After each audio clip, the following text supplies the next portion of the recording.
এই দুনিয়াতে যত মানুষকে আপনি আপন দেখেন, এরা সবাই হয়তো আংশিক কোনো কোনো ক্ষেত্রে কেউ বিভিন্ন পার্সেন্টেজে আপন, কিন্তু আপনার সবচেয়ে বড় আপন হলেন আপনার রব আল্লাহ রাব্বুল আলামিন। আল্লাহর চাইতে বড় আপন আর কেউ নেই। আপনি একান্তে আল্লাহর সাথে একটু কথা বলেন। যারা ডিপ্রেশনে ভুগছেন, অশান্তিতে ভুগছেন, মানসিক অস্থিরতায় ভুগছেন, আজকেও আমার অফিসে আসার আগে দেখি এক লোক বসে আছে, নামাজ পড়লাম আমরা, উনি নামাজ পড়লেন না। তো আমি যার মাধ্যমে আসছে তাকে জিজ্ঞেস করলাম, নামাজ পড়লেন, উনি কি মুসলমান না? বলে মুসলমান, কিন্তু উনি অন্য জগতে আছে। কি? উনি আত্মহত্যা করবে। এই চ্যানেলের ভিডিওগুলো শুধুই প্রচারের জন্য। যদি কোনো আলেম শিরক বা বেদাতি কোনো আমলের কথা বলে এবং সেটা যদি সহিহ হাদিস দ্বারা প্রমাণিত না হয়, তাহলে সেটার দায় সম্পূর্ণ ওই আলেমের। আর আপনারাও আমল করার আগে আগে যাচাই করে নেবেন, অন্যথা প্রপার চ্যানেল এটাতে কোনো দায়ভুক্ত থাকবে না। আজকের ঘটনা, উনি আত্মহত্যা করবে, উনি আসছে। হাসছেন আপনারা? এর আগে এক জুমা অফিস থেকে আমাকে ফোন দিল, জুমার নামাজ পড়াইতে ঢুকবো, বলতেছে এক লোক অফিসে এসে ঢুকছে, আপনার সাথে দেখা করবে। সে আত্মহত্যা করবে, জুমার নামাজও পড়বে না, এখন মরার আগে আপনার সাথে একটু দেখা করতে চায়। আমি আছি নারায়ণগঞ্জ, আর সে ঢাকায় অফিসে। ভাইরা আমার, আপনারা হাসছেন? ঘরে ঘরে অশান্তির সমুদ্র চলছে, ঘরে ঘরে মানুষের মধ্যে অশান্তির হাবুডুবু খাইতেছে। তরুণ ইয়াং মানুষ, বাচ্চা ছেলে, এখনো দুনিয়ার কিছু তারে পায় নাই, ব্যবসা বাণিজ্য, জ্ঞানজাম ফাসাদ কিচ্ছু পায় নাই। কলেজ ইউনিভার্সিটিতে পড়ে, সেখানে শতাধিক ছেলে এক বছরে আত্মহত্যা করে ফেলতেছে। মানসিক শান্তি যেটা, এটা এই সমাজের প্রতিটা ব্যক্তি থেকে উঠে যাচ্ছে। প্রত্যেকটা মানুষ অস্থির। এর মূল এবং প্রধান কারণ হলো এই কলব এবং অন্তরে যে জিনিসটাকে ঢুকানো দরকার ওটা না ঢুকাইয়া ভুলটারে ঢুকাইয়া বসে আছে, ইনস্টল করে নিছে দুনিয়াকে। দুনিয়া ছাড়ার কিছু তার মাথায় নাই। একজন যুবক, তিনি কোনো মেয়ের সাথে অবৈধ সম্পর্কে জড়িয়েছেন, হারাম সম্পর্কে জড়িয়েছেন, সেটা একটা বিষয়। কিন্তু সেই মেয়ে তার সাথে ধরুন মানে কথা রাখে নাই, সে আরেকজনের সাথে ভেগে গেছে বা অন্য কোথাও তার বিয়ে হয়েছে। এখন সে ডিপ্রেশনে ভোগে। কেন ডিপ্রেশনে ভোগে? যে ওই পছন্দের মানুষটাকে সে পায় নাই। আলটিমেটলি এটা দুনিয়া, ঠিক না? ঠিক। আলটিমেটলি এটা কি? তার অন্তরে যদি আল্লাহকে স্থান দিত, আল্লাহকে যদি সবচেয়ে বেশি ভালোবাসতো, আল্লাযীনা আমানু আশাদ্দু হুব্বাল, তার অন্তরে যদি আল্লাহর সাথে মহব্বত সবচেয়ে বেশি থাকতো, আল্লাহর সন্তুষ্টিটাকে সবকিছুর উপর যদি প্রায়োরিটি দিত, তাহলে এরকম কেউ তার জীবন থেকে চলে গেছে, কেউ আসছে, কোনো দোস্ত নারাজ হয়ে গেছে, কিছু টাকা লস হয়ে গেছে, একটা ব্যবসা ছুটে গেছে, কিছু ক্ষতি হয়ে গেছে, এগুলোর কোনোটি তার জীবনে কোনো প্রকার প্রভাব ফেলতো? কি হয়েছে? এগুলা গেছে, আরো আসবে, না আসলোই না, তাতে কি সমস্যা? আমাকে তো আল্লাহর কাছে যেতে হবে, কিয়ামতের ময়দানে দাঁড়াতে হবে, সারা জীবনের হিসাব দিতে হবে। আমি সেই জায়গায় কি হিসাব দিতে পারবো, সেই জিনিসটা আমি ঠিক রাখতে পেরেছি কিনা, এটাই হলো আমার মূল গোলের জায়গা, এটা হলো মূল টার্গেটের জায়গা। এইভাবে যদি আপনি ভাবেন, তাহলে আপনার মধ্যে ডিপ্রেশন ইনশাল্লাহ এমনিতেই দূর হয়ে যাবে। মোহতারাম হাজরিন, অতএব সম্পদ উপার্জন করেন, ব্যবসা বাণিজ্য করেন এবং জাগতিক কাজ করেন, এতে কোনো সমস্যা নাই, কিন্তু অন্তরে দুনিয়াকে নয়, আল্লাহকে স্থান দেন। এবং এই স্থান দিতে গিয়ে আপনাকে স্যাক্রিফাইস করতে হবে। কি স্যাক্রিফাইস? ওই যে সৎ পথে চলবেন, হক হালালি চলবেন, টাকা পয়সা বেশি হবে না। অন্যরা তো দূরের কথা, নিজের আপন মা বাবার কাছেও দাম পাবেন না, ভাই বোনের কাছে দাম পাবেন না, বইয়ের কাছেও হয়তো দাম পাবেন না, ছেলে মেয়ের কাছেও হয়তো দাম পাবেন না, বন্ধু বান্ধবের কাছেও দাম পাবেন না, এলাকার ইমাম সাহেব, খতিব সাহেব, হুজুর সাহেবের কাছেও দাম পাবেন না, কারণ পয়সা নেই। কিন্তু আল্লাহর কসম, যেই জায়গায় দাম পাওয়া দরকার সেই জায়গা ঠিকই পাবেন। আরশ আজিমের মালিক আপনার অনেক বেশি মূল্য দিবেন। নবী করিম সাল্লাল্লাহু আলাইহি সাল্লাম কতবার এরকম বলেছেন সাহাবীদেরকে, তোমরা কোনো জান্নাতি লোক দেখতে চাও? বলি ইয়া রাসূলুল্লাহ, দেখতে চাই। একটা লোক চলে যাচ্ছে সামনে দিয়ে, তিনি জিজ্ঞাসা করেছেন, এই লোকটা সম্পর্কে তোমাদের কি ধারণা? বলি ইয়া রাসূলুল্লাহ, লোকটা খুব সাধারণ একজন মানুষ, এত গরিব, সমাজের এত সাধারণ মানুষ যে এ ব্যক্তি কারোর মেয়ে বিয়ে করতে চাইলে কেউ তার কাছে মেয়ে বিয়ে দিবে না, কেউ তাকে পয়সা হাওলাত দিবে না, কেউ তাকে চেয়ার দিবে না, কেউ তাকে কদর করবে না। আরেক লোক আসছে, নবী করিম সাল্লাল্লাহু আলাইহি সাল্লাম বলেন, এর সম্পর্কে তোমাদের বক্তব্য কি, মূল্যায়ন কি? সাহাবীরা বলছেন, ইয়া রাসূলুল্লাহ, এই লোকটা যার মেয়ের বিয়ের অফার করবে, সবাই তার কাছে মেয়ে দিতে পারলে সৌভাগ্যবান মনে করবে, পয়সা আলা, ভাবসাবালা, সমাজে অবস্থানওয়ালা। সে কারো কাছে কিছু চাইলে কেউ তাকে ফেরত দিবে না, তার অবস্থান আমাদের কাছে অনেক বেশি। নবী করিম সাল্লাল্লাহু আলাইহি সাল্লাম প্রথম যে ব্যক্তি যাকে সমাজের মানুষ অনেক তুচ্ছ মনে করে, অনেক দুর্বল মনে করে, তার সম্পর্কে মূল্যায়ন করে তিনি বলেছেন, এই যে প্রথম লোকটা, দ্বিতীয় লোকটার মতো মানুষ যদি গোটা দুনিয়াতে পরিপূর্ণ হয়ে যায়, তবুও এই প্রথম এই দুর্বল, কিশোকায়, হ্যাংলা পাতলা, গরিব অভাবী মানুষ, যাকে তোমাদের সমাজ কোনো দাম দেয় না, এই লোকটার মর্যাদা আল্লাহ রাব্বুল আলামিনের কাছে ওই দ্বিতীয় লোকটার মতো মানুষ গোটা দুনিয়াতে পরিপূর্ণ হওয়ার চাইতে বেশি। ভাইরা আমার, এজন্য সামাজিক অবস্থান এটা আরেকটা ডেঞ্জারাস ব্যাধি, নেশা। নেশা সামাজিক অবস্থান। বেশিরভাগ লোক পয়সা করি কামাই করেন নিজে খাওয়ার জন্য না, ভাবসাবের জন্য। কিসের জন্য? ভাবসাবের জন্য। ভাবসাব বুঝেন? আমি এই জন্য প্রায় সময় বলি, গোটা দুনিয়াতে এখন অভাবটা হলো ভাবের। অভাবটা কিসের? ভাবের অভাব। যে আমাকে মানুষ লাখপতি বলবে, কোটিপতি বলবে।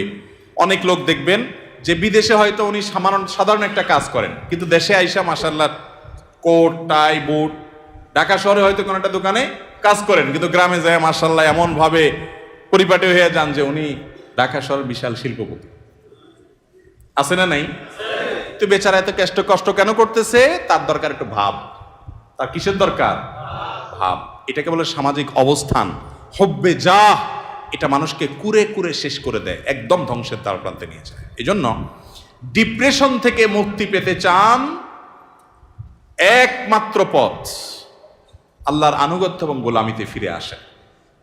সালহাতু সঙ্গে বুদি দিল খারাস, আজমুদে এক জামানা খাকে বাস। ভাইরে, বহু বছর তো পাথর হয়েছিলেন, কিছু কাল একটু মাটি হয়ে দেখেন, একটু চোখের পানি ফেলে দেখেন, একটু রোনাজারি করে দেখেন, একটু আল্লাহর সাথে কথা বলে দেখেন, দুনিয়ার মোহটা ছেড়ে দেন, আল্লাহর মোহাব্বতটাকে নিজের ভেতরে আনার চেষ্টা করেন, আল্লাহর গোলামিটা করে দেখেন।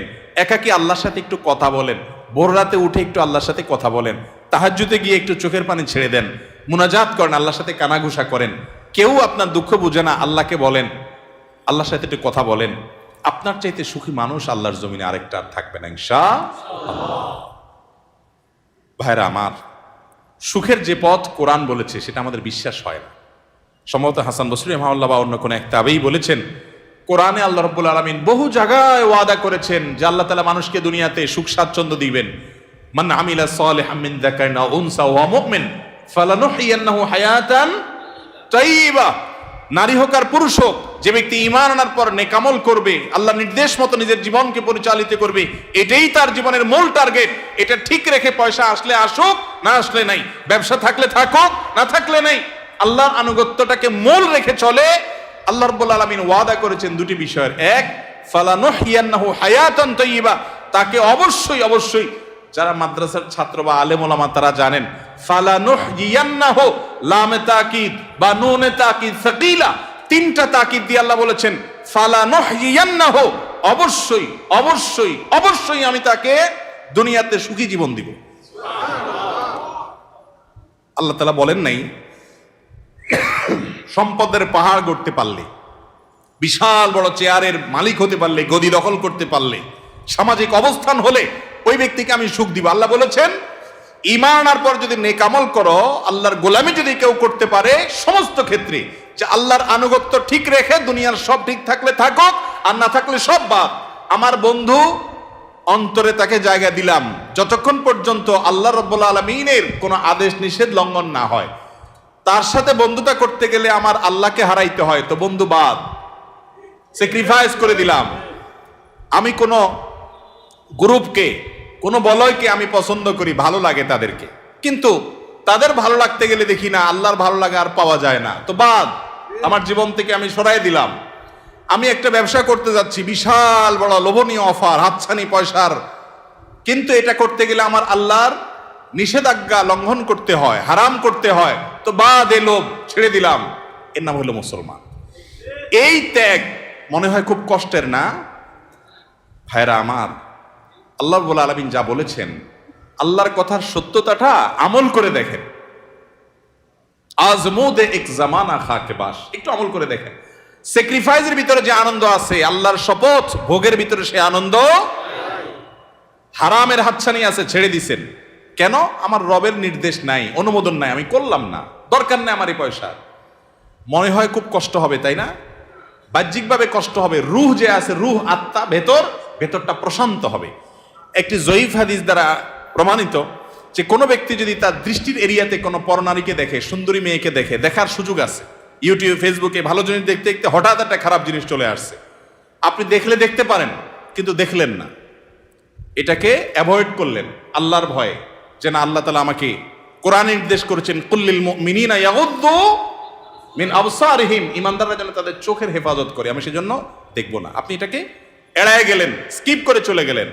বাহ্যিকভাবে একটু কষ্ট হবে প্রথম, মনে হচ্ছে যে আরে এটা দেখলে মনে হয় সুখের সমুদ্রে আবুডুবু খাইতে পারতাম, কিন্তু আপনি দেখলেন না। একটু পরীক্ষা করে আমল করে দেখেন, কখনো যদি এটা আপনি অ্যাভয়েড করতে পারেন।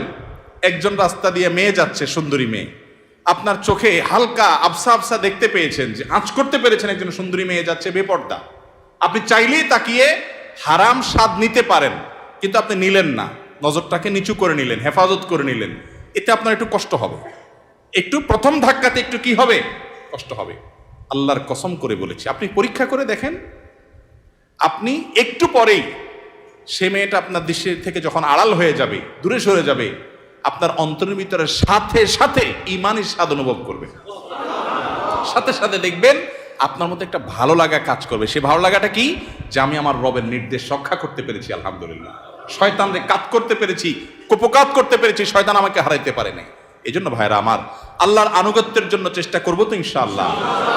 বিশ্বাস করুন, সম্পদে, দুনিয়ার মোহে, দুনিয়ার কোন ঐশ্বর্যে, দুনিয়ার কোন ভোগ বিলাসের উপকরণের মধ্যে আল্লাহর শপথ, আল্লাহ শান্তি রাখেন না। যদি রাখতেন তাহলে আগের জেনারেশনের চাইতে এই জেনারেশনের হাতে সুখ সমৃদ্ধির সমস্ত উপকরণ, ভোগের সমস্ত উপকরণ আছে, তারপর আত্মহত্যা করে। গরিবের চাইতে ধনীরা আরো বেশি করে, ঠিক না ভাই? ঠিক বোঝা গেল আল্লাহ তাআলা এগুলোতে শান্তি রাখেন নাই। শয়তান আমাদেরকে ওয়াদা করেছে একবার, আশ-শাইতানু ইয়াইদুকুমুল ফাকরা, শয়তান তোমাদেরকে গরিব হয়ে যাবা এটার ভয় দেখাচ্ছে।